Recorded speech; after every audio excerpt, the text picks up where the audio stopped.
We are Justin and Anna.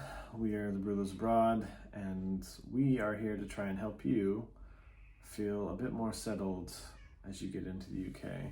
When we first moved here, we didn't really have anyone showing us kind of these quick tips.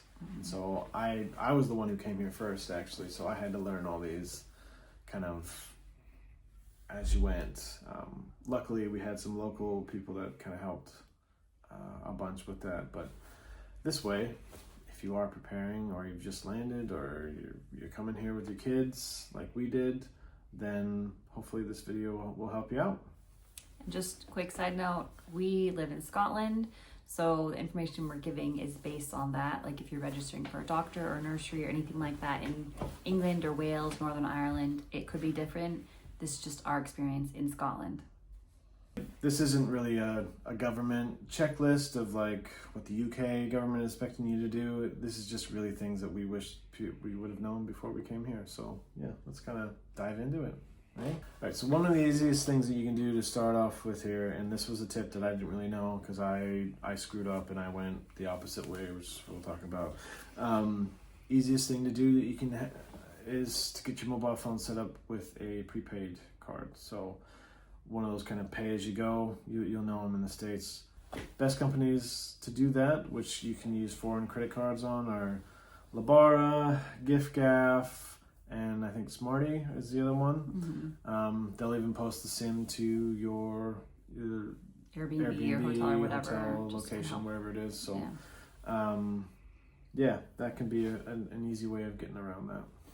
Because if you were going to go full on and get like a monthly contract, which Justin did, you need a bank account for that. So he did end up using his regular phone for a while and only using Wi-Fi.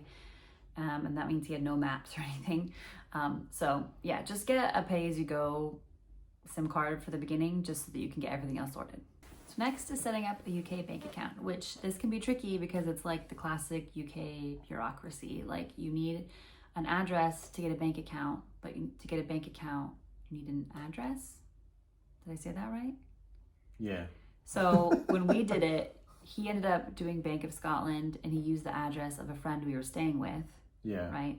So I was lucky enough to have staying with someone who had an actual But then address. later on you had to like go switch it to when we actually got a place. But now we have found there's banks like they're online banks like Monzo and Starling, and you can upload like your ID and everything just on your phone wherever you are, and then it takes like maybe a day to get everything approved, and then they'll send you bank cards. Obviously you still need a place for them to send the card to you, which would be a friend, or I don't know if you could do it with a hotel or Airbnb, but those are good options because you can do it pretty quick. You don't have to go into a branch and talk to anybody. Yeah, I did find Bank of Scotland really helpful though, to be fair, when I went in. They were really nice and helped me kind of get through everything. I just walked in and just said, I have no idea what I'm doing here, and how do I set up a bank account? And the lady was really nice because the Scottish people are mostly just really nice people, and she kind of helped me get set up right away. It was really actually painless. So I mean, if you're stuck and that's really confusing, just walk into a branch, act like you're lost. There's someone there to greet you in the beginning, and like there's usually someone standing kind of as you walk into the bank thing, and you just walk up to them and be like, what do I do? And they can usually point you in the right direction. Once you actually have the account set up, then you know it's easy to set up your auto pay from work, or if you're at school or whatever you're doing. It just kind of opens everything up. So those first two kind of steps of getting that sorted within the first week or so is vital. It'll help things just go so much smoother. Then you can also set up things like council tax, and we never knew about this, but TV license. Oh yeah. Like technically, legally, if you want to watch live TV of any sort, you have to pay for a TV license, which is a whole other topic, but it's there. And you pay, I think, well, you can pay per quarter or a year. I think we pay per quarter. It's kind of expensive. It's like 40 something pounds a quarter. I mean, the UK is known for having the NHS and kind of that social care medicine, which is great in a lot of ways. However, you don't want to wait on that. So you literally you have to find a local one near to you. You have to get registered. You can't just like Yeah. wait till you get injured, because to Then- register you have to like actually meet with the doctor first, and then they'll add you to like their services or whatever. So when you get to your new home, just go get registered with a GP, because it could take a couple days or weeks to meet with a doctor, and then you're all sorted. And then if you need prescriptions or anything like that, taken care of. And I kind of did most of the NHS stuff. She was great with that, so she knows a lot more about kind of setting it up with the GPs. Also, bonus here, dentist is also NHS within there, but they're becoming more scarce. Yeah, at you least here can't- in Scotland, again. Yeah, you can't. So like lots of dentists technically are NHS dentists, but they've also cut back. Like you used to get like 2 cleanings a year and checkups, things like that. They've cut back to like once a year. It's not great. I would still recommend just paying for a dental plan. Like they can be pretty inexpensive, like 14 or 15 pounds a month, where you're gonna get 2 checkups a year and things like that. So I would still do that. Yeah, but they also fill up too. So like if your local NHS dentist is full, then you have to search within the council. somewhere else. Also, to set up kind of your utilities, you really want to get to know where the council is you're in, and then going to their website, you can kind of get most of that set up that way. But utilities isn't like power, electric, gas, that sort of stuff isn't actually set up through like the council. It's only council tax that you're paying, which is like bin removal, Water and bins or So, something. like trash, like removal, and rubbish. But also Wi-Fi. Make sure you get your Wi-Fi set up as soon as possible, because it yeah. could take days or weeks for them to actually come set it up. Even though, or they literally like send you a box and then they flip a switch on their end, but it could take weeks. So Yeah, you just take need to up get all these 15 things like days. sorted right away.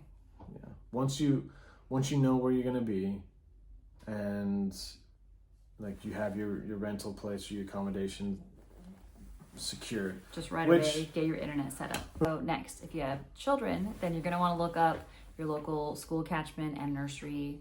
Kids start nursery at 3.5. And yeah, when we first moved here, I just walked up to the local school one day. I talked to them, gave them kids like birth certificates. It's really basic. They didn't need like vaccination records or anything like that. Like the US seems very strict about that, but here it was just like proof of address basically and their birth certificate.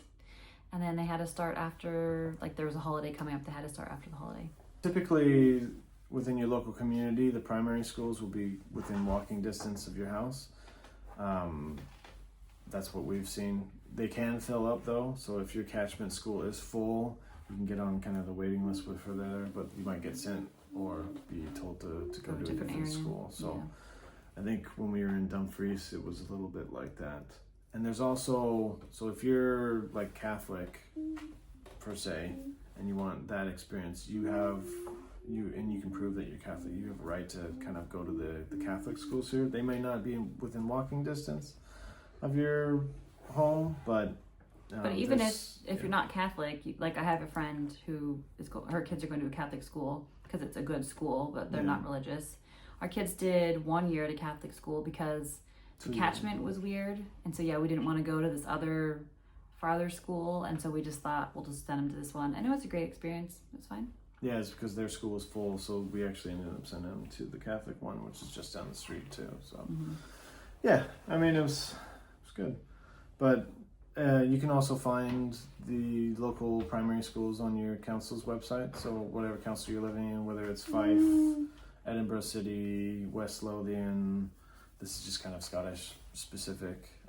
They'll also have information on primary schools and things like that. Kids can go to nursery from about age 3, but we definitely learned our lesson that when you move to your area, even if your child's not old enough yet to go get them on the wait list because they usually fill up pretty fast. Yeah.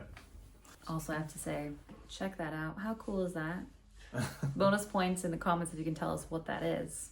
That's true. It's a bit far away in the video, but if you got eagle eyes, that'd be cool too.